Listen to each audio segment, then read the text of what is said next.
अस्सलाम स्टूडेंट्स, आज हम सॉल्व करेंगे 3.5 का क्वेश्चन नंबर 2। तो क्वेश्चन नंबर 2 के अंदर जो हमें कहा गया है आपने फाइंड करना है, वो हमें सिस्टम ऑफ इक्वेशंस यहाँ पर गिवन है। तो इसको आपने सॉल्व करना है और यहाँ से एक्स वाई और जेड की जो वैल्यूज़ जो हैं वो फाइंड करनी है। और इनको आपने इन्हीं क्वेश्चन को हल किया था क्रैमर रूल से। अब यहाँ पर हम मैट्रिक्स से हल करेंगे, ठीक है, इन्वर्स मेथड का इस्तेमाल करते हुए। तो सबसे पहले जब इसको आप सॉल्व करना स्टार्ट करेंगे तो ये पहले तो बात ये है कि ये सिस्टम ऑफ लीनियर इक्वेशंस है। हमारे पास तीन इक्वेशनें हैं और ये लीनियर हैं और हम लीनियर इक्वेशंस को हल करने लगे हैं और एक्स वाई जेड इनका सोल्यूशन जो है वो फाइंड करेंगे।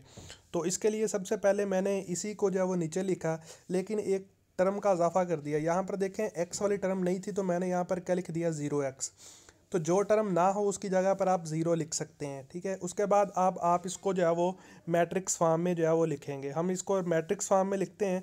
तो जब मैट्रिक्स फॉर्म में लिखा तो यहाँ पर देखें, यहाँ पर एक्स के साथ क्या था, 1 था, यहाँ पर क्या एक्स के साथ 3 और यहाँ पर क्या है 0। तो यहाँ पर क्या बन गया, 1 3 और 0। यहाँ पर देखें वाई के साथ -2 है, 1 है और यहाँ पर क्या है 1, तो मैंने यहाँ पर लिख दिया। इसी तरह जेड के जो कोफिशिएंट लेके इसको नीचे लिख दिया। और इसके साथ जब दूसरा मैट्रिक्स आएगा उसके साथ अब आप क्या लिखेंगे, एक्स वाई और जेड, और फिर इक्वल डालने के बाद ये जो राइट साइड होगी इसको आप इस तरफ जो है वो लिख देंगे। और उसके बाद जो है वो आगे आप सॉल्व करेंगे। अब इसको हमने मैट्रिक्स फॉर्म में लिख लिया है। मैट्रिक्स फॉर्म में लिखने के बाद अब आप इनको नाम देंगे। इसको नाम दे दिया हमने ए, और इस बड़ी में ये जो छोटी मैट्रिक्स है इसका नाम दे दिया कैपिटल एक्स, और ये जो है ये बी लिख दिया। तो अब मैं नीचे इनको अलग अलग भी कर देता हूँ। मैंने ए लिख दिया, ठीक है। उसके बाद मैंने यहाँ पर क्या लिख दिया, एक्स मैट्रिक्स का नाम दे दिया, और तीसरी को मैंने क्या लिख दिया, बी। तो अब आपने इनको जो पहले मैट्रिक्स फॉर्म में लिखा और फिर इनको जो है वो नाम दे दिए अलग अलग से।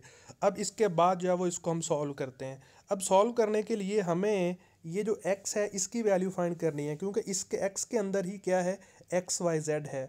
तो x को आपने एक तरफ कर दिया, ये इधर जाके क्या बन जाएगा, a इनवर्स b। और ये अब आप जहन में रखनी है, a इनवर्स b लिखना है, b a इनवर्स c लिखना। तो ये हमारे पास x is equal to a inverse b बन गया। उसके बाद अब आपने हमें फाइंड करने के लिए चाहिए क्या, तो b तो हमारे पास है, लेकिन हमें क्या चाहिए, a इनवर्स। तो a इनवर्स फाइंड करने के लिए सारा काम हम आगे वाला करेंगे। तो ए इनवर्स का जो फार्मूला होता है वो होता है एडजॉइंट ए बटा ए का डिटर्मिनेंट, और एडजॉइंट ए का जो फार्मूला होता है वो ये होता है कि A11 A12 A13 A31 सभी के, ठीक है, ये कोफैक्टर्स फाइंड करेंगे और उसका बाद आप इसका क्या ले लेंगे, ट्रांसपोज ले लेंगे, ठीक है जी। तो हमारे पास जो है वो आंसर आएगा। तो कोफैक्टर हर टर्म का फाइंड करने के बाद जब उसका आप ट्रांसपोज लेते हैं तो तब आपके पास क्या मिलता है, एडजॉइंट मिलता है, जब आपके पास मैट्रिक्स जो है वो 3x3 में मौजूद हो।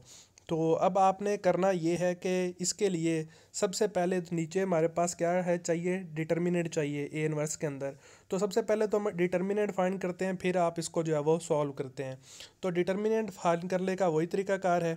तो सबसे पहले मैंने ये इसको लिख लिया और ये 1 एलिमेंट वैसे ही आ गया, और जी ये रो भी छोड़ देंगे, ये कॉलम भी छोड़ देंगे, ये जो 4 एलिमेंट बचते हैं वो आप यहाँ पर लिख देंगे।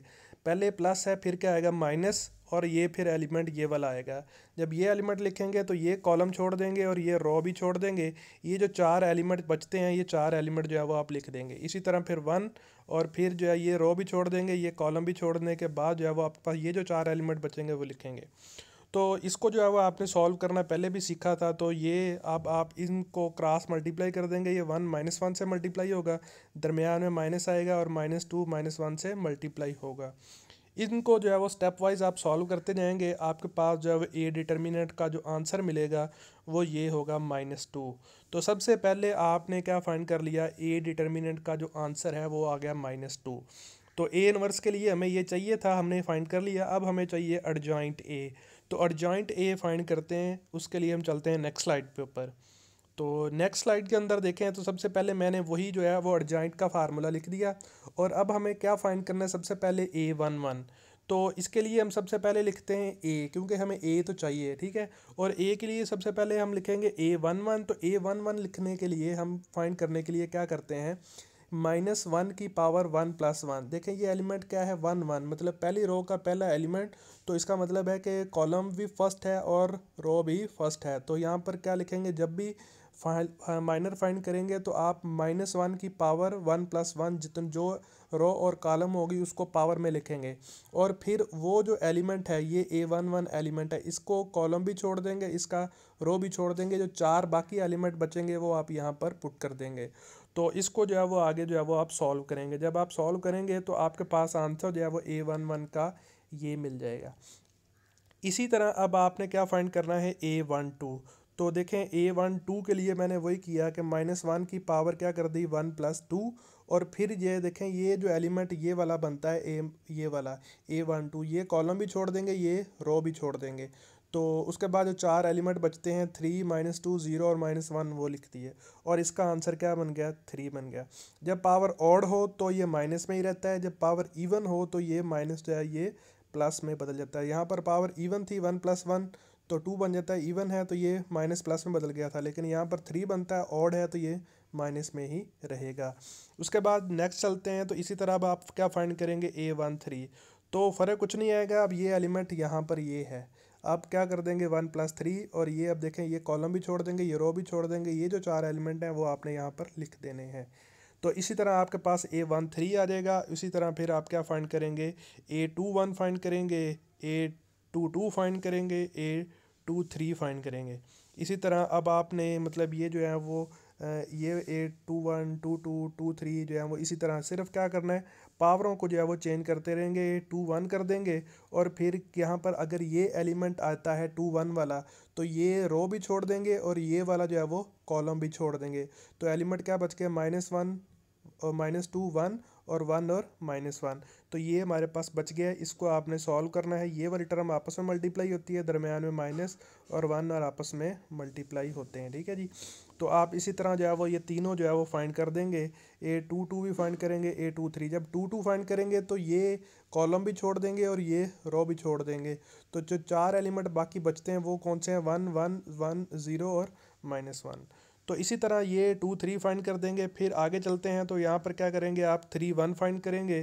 तो 3 1 का मतलब यहाँ पर ये एलिमेंट है, तो ये एलिमेंट जब करेंगे तो ये रो भी छोड़ देंगे, ये कॉलम भी छोड़ देंगे, ये जो 4 एलिमेंट है वो लिख देंगे यहाँ पर, और इसको सॉल्व करेंगे। फिर आप 3 2 फाइंड करेंगे, तो 3 2 फाइंड करने के लिए ये हमारे पास ये कंडीशन बन जाएगी, और 3 3 के लिए भी आपके पास ये कंडीशंस बन जाएंगी।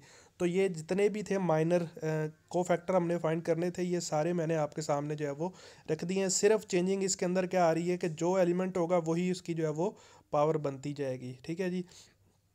तो बाकी जो है वो आप सॉल्व करने के बाद सारे को फैक्टर फाइंड करेंगे। तो देखें ये जो A11 A12 जो आए हैं वो यहाँ पर आप इनकी जो है वो वैल्यूज़ पुट कर दें, सारे हमने फाइंड कर लिए हैं। तो जब आप वैल्यूज़ पुट करेंगे तो आपके पास जो बनेगा वो ये होगा, एडजॉइंट A = ये वाली टर्म, और ऊपर इसके क्या है ट्रांसपोज, तो ट्रांसपोज वैसे ही आ गया। अब नेक्स्ट स्लाइड के अंदर चलते हैं, तो अब इसका हम लेंगे ट्रांसपोज, तो वो हमारा क्या आ जाएगा, एडजॉइंट आ जाएगा। तो देखें जी ये वही टर्म मैंने लिख दी, और अब मैं इसका क्या ले लूँगा जी ट्रांसपोज। तो ट्रांसपोज के अंदर क्या होता है कि रो को आप किस में बदल देते हैं, कॉलम में बदल देते हैं। तो ये भी रो पकड़ेंगे, इसको भी आप कॉलम में बदल देंगे, ये रो भी कॉलम में शिफ्ट हो जाएगी। तो शिफ्ट होने के बाद ये हमारा क्या आया है जी, एडजॉइंट आया है। अब एडजॉइंट भी आ गया। अब हमारे पास जो फार्मूला था वो क्या था, A 1 एडजॉइंट A/A का डिटर्मिनेंट, और A डिटर्मिनेंट पहले निकाल चुके हैं पिछली स्लाइड के अंदर जाके, -2 आया था। अब मैं यहाँ पर इसकी वैल्यूज़ पुट कर दूंगा। तो जब ये एडजॉइंट A की ये वैल्यू है और इस A डिटर्मिनेंट की वैल्यू क्या है -2, तो ये मैंने 1 लिख दी, मतलब या इसके बटे में लिख दें टोटल के, या 1 लिख दें, बात वही है। तो इसके बाद ये देखें A 1 भी आ गया, और हमारे पास B जो है वो पहले ही मौजूद है जब हमने फाइंड करना था। तो A 1 भी आ गया, B भी आ गया। अब हमारे पास जो इक्वेशन थी वो ये थी, x = A 1b। तो अब हम A 1 की भी वैल्यू पुट कर देंगे और B की भी यहाँ पर वैल्यूज़ पुट करेंगे।